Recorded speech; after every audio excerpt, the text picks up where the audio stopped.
So what was Daniel Bryan's reaction after that vicious beatdown last week by KO and Sami Zayn? Did Shinsuke and AJ edge further and further into a feud culminating at WrestleMania? All this and more. Calling Spots with Bryan Kelly. Let's do it.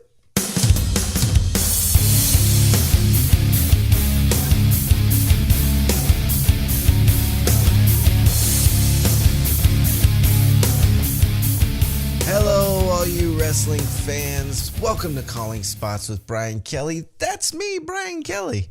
And thank you so much for stopping by. Hope I can entertain you for the next few minutes and talk about SmackDown Live. If you want to get with me on Twitter, please do so on Calling Spots Podcast. If you are Calling Spots Pod, sorry. Calling Spots Podcast is the Facebook and the Instagram and also the Gmail address that you can email me at. All of these are available in the description below if you just want to click on the link. So SmackDown came to us from Pittsburgh, Pennsylvania, home of my Pittsburgh Steelers. Hence I'm wearing the hat. And today I have to read my notes off of my monitor because I ran out of printer paper as I went to print off my notes. I'm out of paper. I don't have time to run up and grab some. So if you see me kind of looking off, that's why I'm looking over here to my notes for the 5 or 6 people who are going to watch this. All right, let's do it. SmackDown from Pittsburgh. So Daniel Bryan, we get a recap from last week about Daniel coming out and saying, I've waited a long time to say this, but I can finally say with certainty that I am cleared. And he says, I don't know when I'm going to be back in a ring, but WrestleMania is around the corner. Everybody starts chanting WrestleMania. You all saw it. It was one of the most viewed things on YouTube over the last week. Daniel Bryan making his return to the WWE. So we get a video package of that, and then we get the music changes, and we get the rest of the video of Sami Zayn and Kevin Owens beating him down at the end, picking him up for that apron power bomb on his back and on his neck, and him being put into the stretcher with the neck stabilizer and taken off to the back. Daniel Bryan is not an amalgamation. He is an enigma to me because I got into wrestling literally the month he retired. So obviously I haven't been watching for years and years, but I watched before that, during the NWO and the Steve Austin. I watched then, and then I watched as a kid the NWA and Magnum TA and Dusty Rhodes and Jim Cornette and all those guys. I just took a break between 2001 and then 2016, I would guess. But so I never watched Daniel wrestle live. I never got to see any of his, and I don't mean live like being there. I obviously didn't do that, but I didn't get to see any of his matches on Raw as they happen or on pay-per-views as they happen I didn't get to build any of that storyline and any of that relationship that he has built up with the WWE universe and his fans. And side note, Daniel Bryan is really showing everybody in the back on both Raw and SmackDown what it really means to be over, because nobody is getting nobody across the board, not AJ, no one is getting the response that Daniel Bryan has got the last 2 weeks. And I know it's because he's back and everything, but I'm telling you, dude, that guy is giving a clinic in what it means to be over. So when he retired, I had just gotten back into wrestling, and so I wasn't very up on what he was doing, or I didn't know it that much about him. Over the years, of course, I've gone back and I've watched all of his stuff not all of it, but a lot of his stuff in Ring of Honor. I've watched a lot of his stuff with the WWE through Nexus and through the Wyatt family. He wasn't in Nexus. It was like the NXT show or whatever it was. But the Wyatt stuff and the Team Hell No, him winning the championship and then losing the championship in 30 seconds and all that kind of stuff, or however long it was. So I like Daniel Bryan. I think he's an incredible performer. He's a great wrestler, but I don't have that same kind of feeling in my heart that a lot of people have with him being back. I am so looking forward to watching him wrestle. I'm so happy that he fought through it and is able to keep doing what he loves to do. You can just feel how much that guy loves wrestling. And so I'm really looking forward to it. So that's my experience with Daniel Bryan anyways. So we do a video package of all the stuff that happened last week, including Daniel being beat down. And then we say, so can Daniel Bryan make it out tonight? And we'll see after blah, blah, blah, blah, blah. And we get Bobby Roode and Randy Orton coming out because apparently we're going to have a tag team match between Bobby Roode, Randy Orton, Jinder Mahal, and Sunil Singh. So Jinder comes out after Bobby and Randy are already in the ring, and he says, after your vicious attack on this brave lion, or no, brave tiger, that's what he called him. He said he can't fight, and Sunil's got an arm sling on, and his neck's in a brace. And he said, so I traded this noble tiger for a proud lion. And Rusev music hits. So Rusev and Aiden English come out, and I guess Jinder and Rusev are going to take on Bobby Roode and Jinder Mahal, or Bobby Roode and Randy Orton. And this is a really good match. Randy is cracking me up lately. He's wrestling like that old, like that. I don't want to say old because he's not old. He's older. But he's wrestling like that guy from detective shows or cop movies who's like 4 days left on the force and he just doesn't give a shit. And yeah, whatever, man. I mean, it's great. He's still, I'm not saying he's being lazy in the ring. He's still hitting all of his moves and everything still looks powerful, but just his face character is this, yeah, whatever, man. Like last night, one of the spots was Sunil Singh, who's faking his injuries. He didn't need that sling and he didn't need that neck brace because he jumps up on the rope to help Jinder with something. And Randy grabs him and tosses him very, very hard into the barricade. He does that upside down flippy thing that the Singh brothers do so well. And then Bobby looks at Randy on the outside of the ring and goes, what was that? And Randy goes, what? It cracked me up. So Randy's doing some really good work. I like his character right now. I think it's cool. A lot of people hate Face Orton. I like Face Orton. I think he's cool. Rusev is amazing. I'm 100% on the Rusev train. I was before, but I'm really on it now. He's just, that guy every week is just so good. Every week he's so good. Every week he's so good. Everything he does in the ring is believable. How he talks on the mic is perfectly believable. Man, he is tops to me. I love him. I think he's great. I predict he's going to be WWE champion within a year, 2 years tops, because he's just too good to be denied. There's some tension between Orton and Bobby throughout the match. You know, some hard tags and some, glancing looks and stuff, some one-upmanship that they're trying to get. Bobby's finally grown on me too. I wasn't a big fan of Bobby in NXT. To me, he was just doing Ric Flair, and it just didn't seem... I don't know. It just didn't seem like his character. It didn't seem believable. And I don't know if that's who he is or what it is, but he's growing on me now. Now I like Bobby. But his NXT stuff, I was just like, I've heard Ric Flair say that. Yep, I've heard Ric Flair say that too. I've heard Ric Flair say almost this exact speech wearing that exact robe. I mean, even the cutaway stuff where he was at his house and it was $1 million mansion and all of his cars and shit like that. It's like, dude, I've seen Ric Flair do this exact promo. And I'm not saying it's his fault. That was maybe the creative he was given at NXT.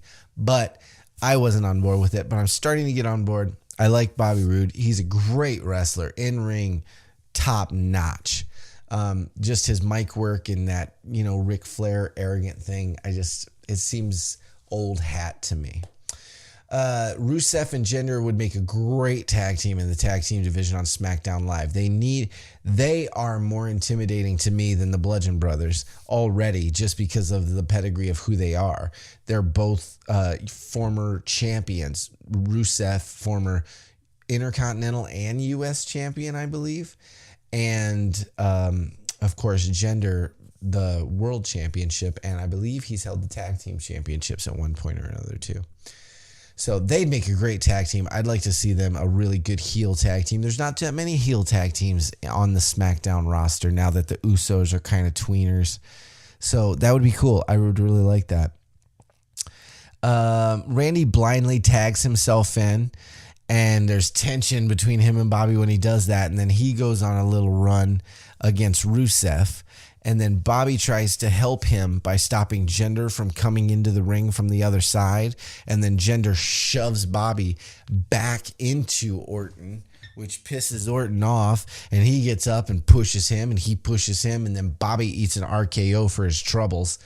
And as Randy gets up from giving Bobby the RKO, Rusev super kicks Randy's head right the hell off his shoulders. Just a monster super kick. Bam! It was beautiful. And then lays down on top of him for the pin. 1, 2, 3. Rusev and Jinder get a win over the new U.S. champion and the former U.S. champion. I don't know why I keep saying tag, because it was a tag match, I guess. But anyways, so after that, let's see what we got here. I got to move my notes around. Sorry. So after that, we get a commercial, or maybe it was just a, recap. But anyways, we cut to backstage where Jinder's walking with Sunil. And he says, "Oh, Rusev." He runs into Rusev and Aiden. "I've been looking for you everywhere." "We were just in the ring together 2 minutes ago. What the hell are you talking about?" Doesn't matter. "I've been looking for you everywhere. Hey, thanks for being my tag team partner. You did such a great job, and I appreciate it so much that when I win the U.S. title at WrestleMania, I want you and Aiden English to be part of my Punjabi celebration for the U.S. title. And as a matter of fact, I want you guys to be at WrestleMania, so I'm going to get you front row seats so you can be there to cheer me on to win the U.S. title in my triple threat match." And Rusev goes, "That's interesting, but I got a better idea. I just pinned the U.S. champion, so I'm going to go find Daniel Bryan, and I'm going to make your three-way a fatal four-way. Peace." And then he walks. And but before he walks, Aiden goes, "It's going to be Rusev or WrestleMania Day or Rusev Mania." That's what he says, Rusev Mania. And they walk off. And Jinder goes, "Take that ridiculous thing off," talking about Sunil's neck brace. And he takes it off. It's cool. Good little segment. So hopefully that's going to be awesome, man. A fatal four-way for the U.S. title. Now I'm way more interested. I was interested before, but I wasn't sure where they were going to go. Now I want Rusev to win the U.S. title. Now I want to watch that match, and I want to watch Rusev win the U.S. title at WrestleMania. That'd be amazeballs. Anyways, Shin and AJ backstage. AJ's sitting there just kind of looking down, fixing his gear or something. He doesn't have a match. I don't know why he's dressed up, but he's in all his gear. And Shin walks up to him and says, "AJ, are you okay? I've been worried about you lately. It seems like you have a lack of confidence." And AJ's like, "I ain't never had a lack of confidence in my life." He goes, "I know. That's why I'm worried about you." He goes, "Look, I have a match tonight. I want you to come out and sit at my corner because, you want me at my best and I want you at your best, and you never know what's going to happen." And AJ goes, "All right, yeah, because you're fighting Sheldon Benjamin, which means Chad Gable's going to be right there too. So, yeah, I want you at your best. Let's do this. I'll be there. Don't worry about it." Shin walks off. Becky Lynch comes out to the ring. Whoa, wearing her fire one-piece suit, which is my favorite Becky Lynch outfit ever. And that's all I'm going to say about that. But Becky comes out, and she's going to face off against Ruby Riott. So the Riott Squad comes out with Liv Morgan, Sarah Logan, and Ruby Riott. A great match. Ruby has really become quite a wrestler, man. Not that she wasn't before. Sorry about that. I'm fucking with my mic. Not that she wasn't before, but she's really gotten good over the last few weeks and over the last month or so. I think it's all the live events, all the TV stuff. She's on TV every week, and she's just killing it. I really like what she's doing. And Becky, of course, is amazing. Becky's one of the best female wrestlers in the world. Top 5, easy. And so this was a really great match. The thing about what I wrote here about Ruby is she's so confident. She feels like she's been wrestling for 15 years. Just the way she walks around the ring, the way she sells, the way she takes moves and everything. Man, she's really good. Really good back and forth between these two. It was a really good match. Ruby tries to put her feet up on the rope at one point to kind of cheat pin Becky down, and that doesn't work. Liv jumps up on the apron at one point because Becky's about to get Ruby into a disarmer, and before Liv can do anything, Becky shoves Ruby into Liv, knocking Liv off of the apron down onto Sarah Logan. Becky rolls up Ruby in the process. 1, 2, 3 pin. Awesome.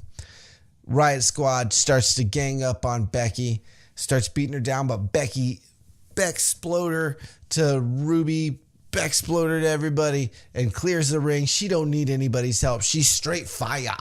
And we get a strong Becky Lynch showing as she heads off to the back. Awesome, awesome, awesome, awesome stuff. Really enjoyed it. Daniel Bryan's going to come out next. We get a commercial. I didn't get a commercial because I watched it on Hulu. Well, I watch SmackDown on Hulu. But I'm sure everybody else got a commercial. And Daniel Bryan comes out. And Daniel Bryan's promo is very heartfelt. He comes out and it's again, I'm not very familiar with Daniel Bryan's mic work and all of that kind of thing because I've only seen him doing pay-per-views and Raws occasionally here and there. But as far as being a performer and a wrestler, I've only seen little snippets of what he can do. Over last week and this week, man, it's been great. So he says, I've waited 3 years for what happened last week.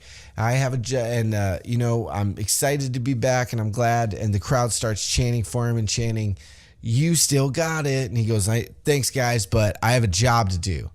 So he squills that shit real quick.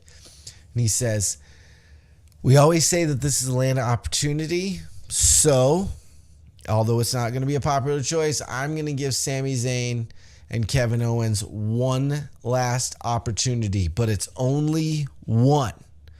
Crowd doesn't like that very much. But he goes, here's what we're going to do. Kevin Owens, Sami Zayn versus Shane McMahon and Daniel Bryan at WrestleMania. Crowd pops huge for it because they've been waiting for this for 3 years for just to see Daniel in trunks again wrestling. It doesn't matter who he's in the ring with. He says, but here's the stipulation. I'm the GM, so here's the stipulation. If Shane and I win, then those two asshats are still fired. If those guys win, then they can totally be reinstated, and it's just going to be what it's just going to be. He says, people ask me all the time, and I've been asked a lot, why do you keep giving those guys an opportunity? And why do you keep giving those guys a chance? And he goes into this very lovely speech about how I give those guys a chance because they're two of the best entertainers. I think he said entertainers. Maybe. He said they're two of the best entertainers in the world. Performers, that's what he said. He said they're two of the best performers in the world. When I needed a place to sleep, they gave me a bed. We've ate together. We fought together. We traveled the road together for 15 years. That's why I keep giving them an opportunity. And he says, also, I give them an opportunity because I'm the GM of SmackDown Live, and that's my job, is to give people opportunities. But, there's a lot of things I'm supposed to do as GM of SmackDown Live. Because I'm supposed to sign paperwork, and I'm supposed to sit in at meetings, and I'm supposed to wear this sweater thing, whatever, the cardigan. It was a cardigan, I think, a sweater vest. No, it wasn't a vest. It was just a sweater. Whatever. We're getting lost in the wrong details. He says, I'm supposed to do a lot of things, but I'm kind of sick of doing all this, and I'm kind of sick of wearing it. And he tears off his sweater, throws it down. He goes, I've waited and I've fought for this for 3 years. And Sami Zayn and Kevin Owens tried to take that away from me with their attack from last week. He says, as who I've been, there are some things I feel like I shouldn't say. And, I'm the underdog, so I shouldn't say certain things. Or I'm, there's kids in the audience, so I shouldn't say certain things. Or, I'm the GM of SmackDown Live, so I shouldn't say certain things. But this isn't the Daniel Bryan who is the GM. This isn't the Daniel Bryan who's the underdog. This isn't the Daniel Bryan who's any of that. This is the Daniel Bryan who fights for everything he wants. This is the Daniel Bryan who's going to go to WrestleMania, and I'm going to kick their ass. Crowd goes nuts. Very fired up, Daniel. It was great. It was really, really great. I really enjoyed it, and I am this WrestleMania, I'm telling you, if you are not excited about this WrestleMania, then stop watching WWE. Just stop watching, man. Watch Ring of Honor, watch New Japan, watch Progress, watch Pro Wrestling Guerrilla when you can get the DVDs. Watch, there's so much Defiant. There's so much wrestling on YouTube and online that you can watch. Just watch all that, because this WrestleMania is going to be amazing. And if you're not excited by this, then you're dead. Or you're just not a fan of the WWE, which is totally cool. Just go watch other stuff, man. It's all right.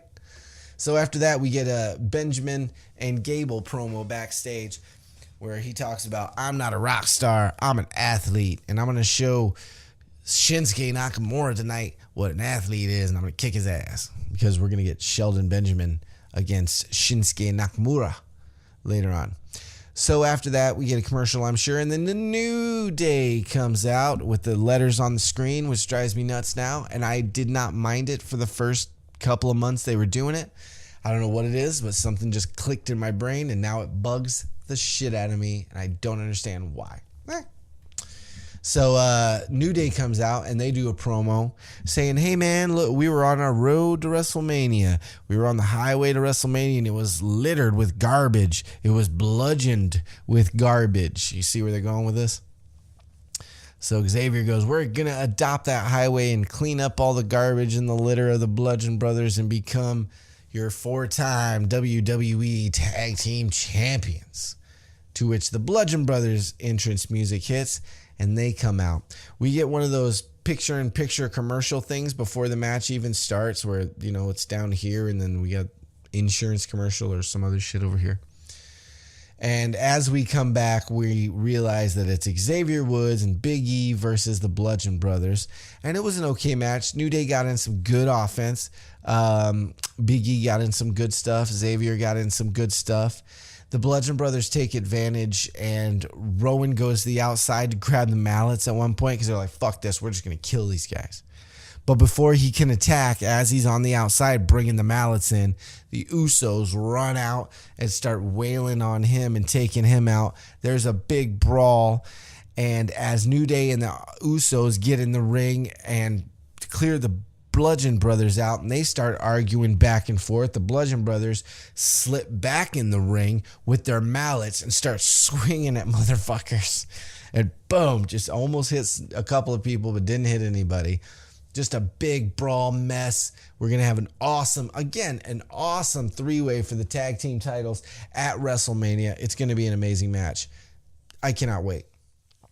So after that, we get a graphic across the screen that says that Sami Zayn has accepted Daniel Bryan's offer for their one last opportunity at WrestleMania to take on Shane McMahon and Daniel Bryan. And I didn't really read the tweet per se. I didn't write it down, but he said basically, okay, we'll do it. Breezango, we see, are already out at the ring, and they're feathering off the Andre the Giant Memorial Battle Royal trophy thing. They're just like, they have these little feather dusters, and they're just feathering it off because Dolph is going to take on Breezango, Tyler. So Ziggles comes out with his record scratch, a record scratch to silence, which drives me crazy. But maybe I'm not listening to it enough. And maybe the record scratch actually cuts off the other person's entrance music. That could be true. He walks out to blackness, looks around. I'm here to show the world. And he is there to show the world that he is a way better wrestler than Tyler. I like Tyler a lot. I don't think Tyler's bad. I think Tyler's a good wrestler. But Dolph Ziggler, in my humble opinion, which doesn't mean anything on the internet and doesn't mean anything on YouTube, is just as good as AJ Styles. I love Dolph Ziggler. I think he's great. Tyler's great. Dolph is great. Dolph hits a zigzag for a win. Pretty easy. We get a commercial. We come back to Shinsuke Nakamura's entrance. And then AJ Styles comes out. And then Shelton Benjamin and Chad Gable come out because we're going to get the aforementioned Shelton Benjamin Shinsuke Nakamura match as your main event on SmackDown Live. This was a great match. You forget how good Shelton Benjamin is being in a tag team because you only get to see him in little spurts. He's great in those matches. But as a singles wrestler, he is amazing, dude. I'm telling you, Shelton Benjamin is great. I don't know what the ceiling is for him. Before, he was the Intercontinental Champion before and the U.S. Champion, I believe, before he left for a few years. So I'm sure he could do that stuff again. I think he could be WWE Champion easy. I totally could see him versus AJ or him versus Shin or him versus, whoever's going to end up with the title a year from now. But man, he's good. He's very, very good.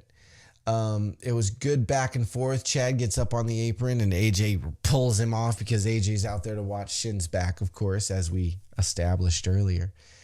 Tries to get Shelton into a triangle the whole time. That's what Shinsuke, near the end of the match, the finisher was, 2 or 3 minutes of Shin trying to put Shelton into a triangle, into some type of submission hold, and Shelton kept coming out of it and wiggling out of it and struggling out of it, and it was really good. It was a great match.